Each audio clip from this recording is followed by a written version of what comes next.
Meu chapa, o que tu conhece como Natal não nasceu na luz, tu sabia? Antes das árvores de Natal, antes do Papai Noel, haviam deuses antigos, rituais pagões, segredos que sobreviveram escondidos. Você já ouviu essa versão da história? Não? Ainda não? Tu ainda vive no conto, naquela história que te contaram? Cara, há datas que o mundo celebra sem questionar, sem perguntar nada.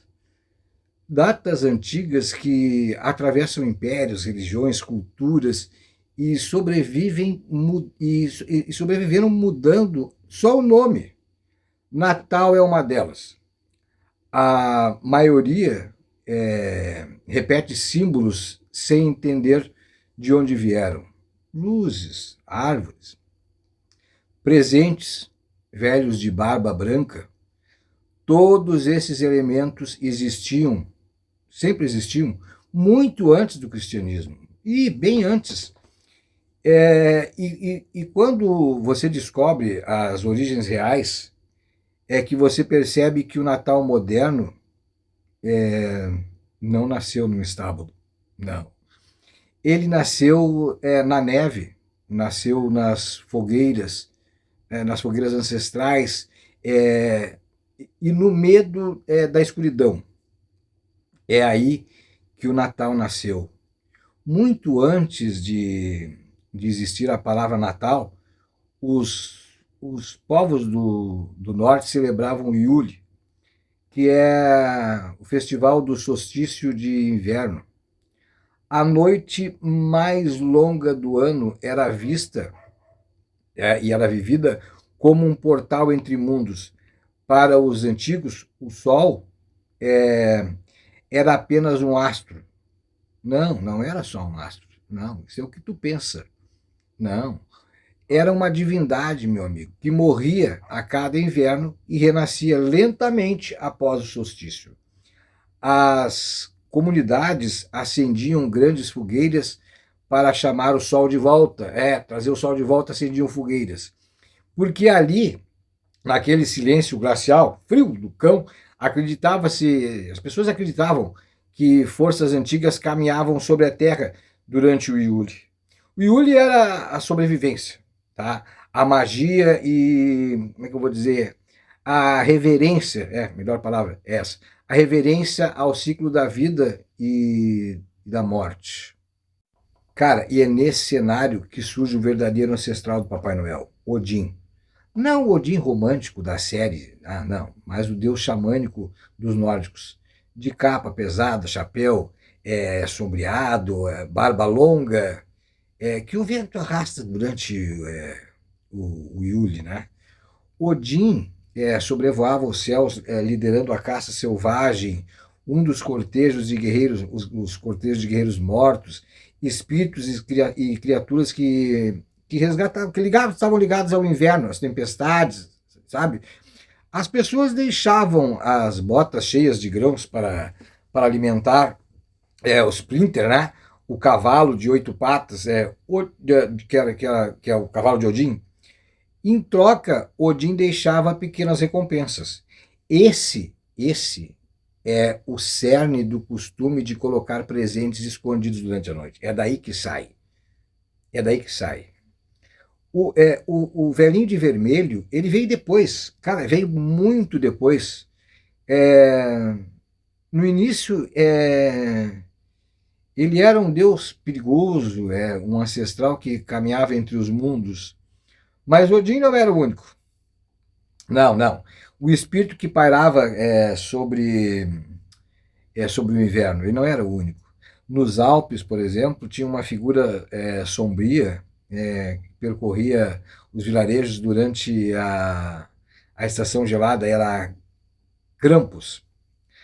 Cara, Krampus era metade homem, metade bode, com chifres dobrados e uma língua comprida.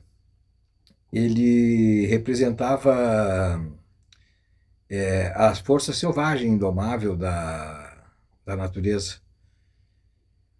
E antes de ser transformado pela cultura popular numa criatura grotesca, Krampus era Cara, ele era um guardião da fronteira entre o mundo humano e o mundo sobrenatural. Ele andava durante o solstício para. Ele continha os espíritos destrutivos, né, os espíritos malignos, para afastar o caos e, às vezes, punir quem quebrava os tabus sagrados. Então, naquela época, não havia ceia nem panetone. Esquece da bobagem. Cara, o que havia era medo e respeito, cara. Rituais de proteção. Cara, Krampus não caminhava sozinho. As montanhas falavam de Perchate, que era a dama branca do inverno, que observava os lares, punia quem desrespeitava o ciclo do frio. Falava-se também que de Perchatem mascarados, demoníacos, que representavam as forças da natureza. Cara, na Islândia, para vocês terem uma ideia, surge o Yuli Lads, que eram espíritos travessos que às vezes eram hostis, tá?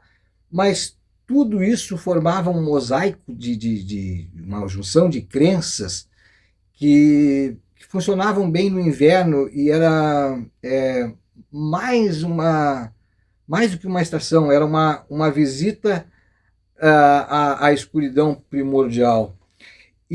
Enquanto o norte celebrava o Yule e temia a caçada selvagem, o sul dançava ao som da Saturnália. Né? A Saturnália, você sabe, Saturnália romana, a festa que se dedicava ao deus Saturno, era tão intensa que Roma inteira se transformava. Por alguns dias, o mundo virava ao contrário. Vocês sabem dessa história, né? Os escravos que sentavam à mesa, enquanto os donos dos escravos, né, os patrões, eles serviam as mesas.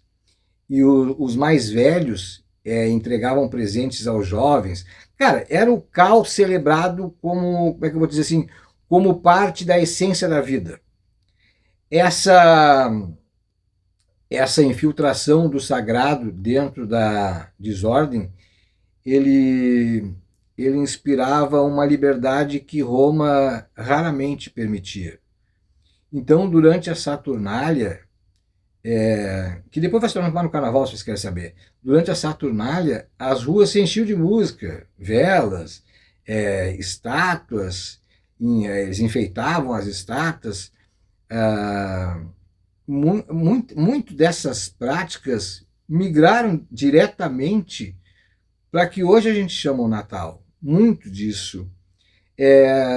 Na Saturnália, por exemplo, que aparece um dos símbolos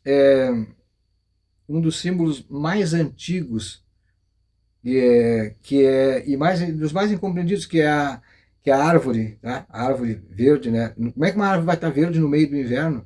Não tem lógica, né? Cara, em Roma, na Germânia, entre os celtas, as árvores sempre verdes. Pinheiro o cipreste, né? Eram tratados como se fossem sagrados. No mundo onde tudo morria no frio, cara, elas permaneciam vivas. Elas eram o símbolo perfeito do renascimento do sol. É por isso que eram enfeitadas com frutas, velas, fitas, pequenos enfeites, totens. A árvore moderna cara, é apenas uma versão doméstica de um rito que era mais profundo, né? E que para os antigos pendurar uma luz numa árvore era acender o farol para o sol renascer, para ele se encontrar. Era a magia da decoração que existe até hoje. O que acontece? Com o tempo, a igreja percebeu que não tinha como apagar isso. Não tinha. Porque isso era muito forte, essa devoção a esses deuses. Então a igreja resolve. O povo não ia abandonar esses rituais do inverno. Então a religião se reorganiza, tá? Se reorganiza as datas, ressignifica os símbolos, constrói uma narrativa onde colocam ali que o nascimento de Cristo foi posicionado no mesmo período da Saturnália e do Yule, que já aconteciam. A árvore, né, foi batizada como cristã. as luzes passaram a representar as estrelas. Mas antes era o Sol, era a volta do Sol. O Sol renascendo, na verdade, tornou-se o quê? O nascimento de Jesus, a volta do menino Jesus. Então, os deuses que voavam pelo céu, cara, foi trocado pelo santo bondoso. A estrutura do Natal, ela permaneceu intacta. Só que ela ganha uma nova roupagem, entendeu? Porque a verdade é que o Natal traz as camadas essas camadas modernas. É um ritual antigo da luz contra a escuridão, sobre morrer, renascer, sobre enfrentar o inverno extremo, né? Saber lembrar, por exemplo, que a luz volta, a chamada, desculpa,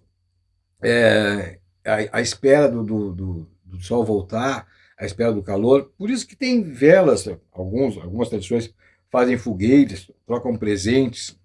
Essas celebrações são antigas. E o mundo inteiro sente algo diferente nesse período. Mesmo que tu não acredite em nada religioso, seja ateu, o espírito de Natal é mais velho que a Bíblia, é muito mais antigo. Ele vem do tempo que o ser humano olhava para o céu escuro, e tinha medo. Tinha medo que ele desaparecesse, e por isso, até hoje, precisamos dessa época para lembrar que a luz sempre retorna. Então, é por isso que existe o Natal.